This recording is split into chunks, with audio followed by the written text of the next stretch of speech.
Hey, welcome to this calligraphy tutorial. This type of handlettering has been very popular all over Instagram and Pinterest, over the social medias, which can be useful for when writing cards, birthday cards, titles for your notes in class, for bullet journaling, or just another skill that you would like to learn. I will be talking about the calligraphy theory, basics, and other exercises that will help you achieve this type of calligraphy as seen on screen. This tutorial is mainly focused for beginners, though if you're looking to improve your calligraphy, continue watching. So, section 1 of this video is the different materials that you need to write in calligraphy. Of course, there are many different pens that you can write in and use. However, using the Tombow dual brush pens is the easiest for the beginners. When using highlighters, Crayola markers, and water brush pens, it is always important to make sure that your upstrokes are thin and downstrokes are thick. You can basically use any type of markers that you have at home. Each pen, there are different exercises. For example, this is different when writing in a pen, as you will need to fill out the traces. You can use different pens as seen on screen. We have the Tombow dual brush pens. These are the most common and the most used calligraphy pens, which are easy to use for beginners. However, if you do not have professional brush pens, you can also use highlighters, other markers, pens, and even pencils. So section 2 introduces calligraphy theory, which are some helpful exercises to complete and which help you to get the hang of hand lettering and develop your understanding of calligraphy theory. Another helpful tip is to hold your pen diagonally when writing, similar to when writing with your pen or pencil.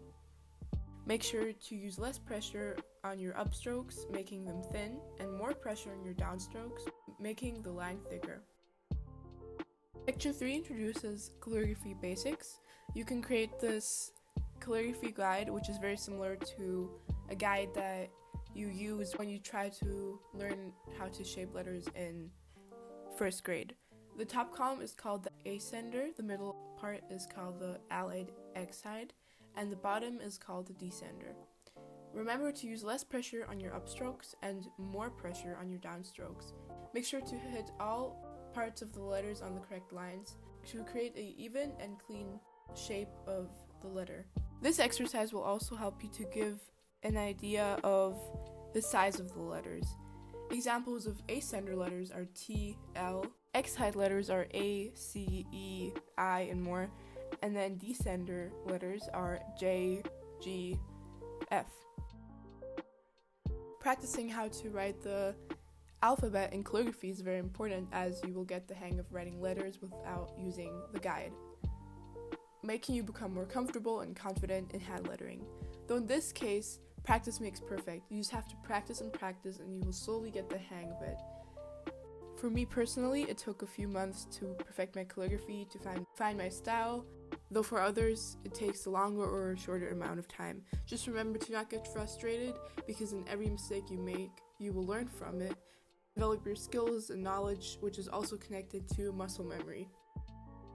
Section introduces stylistic preference, which are different ways and styles to write calligraphic letters in. This step is more for intermediates who are already able to write in calligraphy and now want to explore to find their own style. Once you have perfected your alphabet and are more confident in writing in calligraphy, you can start to explore and find your stylistic preference.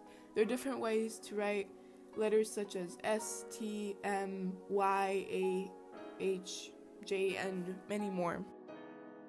Once you've practiced all the different exercises, it is finally time to start writing words and titles using calligraphy. Do this by connecting the different letters at first and then trying to write them all together in cursive.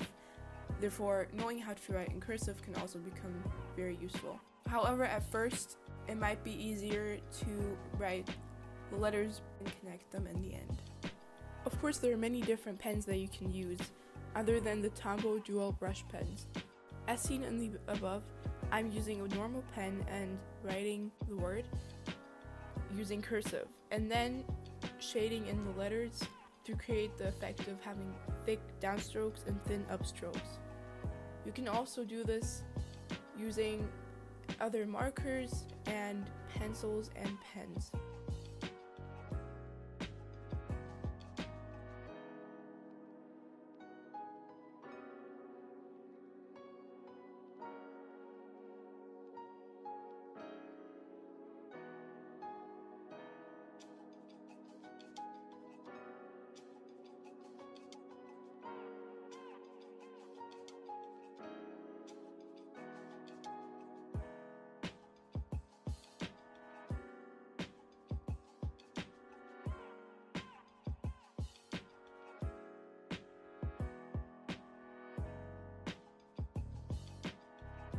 Hopefully this calligraphy tutorial was helpful for you to either learn or develop your hand lettering skills and getting to know the basics behind calligraphy theory.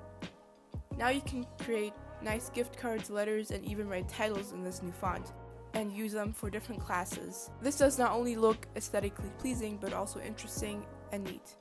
Thank you for watching. Bye!